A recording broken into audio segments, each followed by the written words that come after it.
തൻ്റെ വീട്ടിലത്തെ പട്ടി എന്ത് പട്ടിയാ? ലാബട്ട്. അതിൻ്റെ പേരെന്താ? Bruno and puppy. ഞാൻ വീട്ടിൽ വന്നിട്ട് പറയാ, എടി നിന്റെ പട്ടി എന്ന് പറഞ്ഞ് ഇഷ്ടപ്പെടുവോ? ഇല്ല, ഇല്ല, ഇഷ്ടപ്പെടില്ല. അതിന് എന്ത് തന്നെ വിളിക്കണം?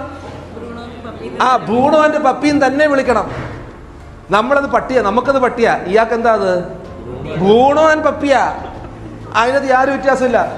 എൻ്റെ മോന് ഞാൻ ചില സമയങ്ങളിൽ എൻ്റെ വീട്ടിലത്തെ ഡോഗർമാനെ പട്ടി എന്ന് പറയുമ്പോൾ, അപ്പാ പട്ടിയല്ല, അത് ജൂഡിയ എന്ന് പറയും. പെൺപട്ടിയാ, ജൂഡി എന്ന് പറയും. അപ്പം എന്താ കാര്യം? ഒരാളെ സംബന്ധിച്ചിടത്തോളം അത് എക്സ്പെൻസീവ് ആണ്, അത് എന്താണ്, അതിനൊരു പേരുണ്ട്, അത് കുടുംബത്തിലൊരു അംഗമാണ്. നമ്മൾ പൊതുവെ എല്ലാത്തിനും കൂടെ എന്ത് പറയും? പട്ടി, പട്ടി, പൊതുവെ പട്ടി എന്ന് പറയും. ഇതിന് പറയുന്ന പേരാണ് ജനറലൈസേഷൻ. എല്ലാം നമ്മൾ ഒരു കണ്ണോടുകൂടി കാണും. അവൻ അങ്ങനെയാ, അവളും അതുപോലെ തന്നെയാ. അവനാ ഇന്ന സ്ഥലത്ത് നിന്ന് വരുന്നതല്ലേ, അവിടെ നിന്ന് വരുന്നവരൊക്കെ അങ്ങനെയാ. അവൻ്റെ എന്താണ് മതം ഇതാ, അവിടുന്ന് അതിൻ്റെ കുഴപ്പമാണ്, അതിൻ്റെ കുഴപ്പമാണ്. ആ മതത്തിൽപ്പെട്ട ആൾക്കാരൊക്കെ എങ്ങനെയാണ്? അങ്ങനെയാ. അവൻ അവിടെയല്ലേ ജോലി ചെയ്യുന്നത്, എറണാകുളത്ത്. പോപ്പാ, അത് പോക്ക, എറണാകുളത്തായത് കൊണ്ട് പോക്ക.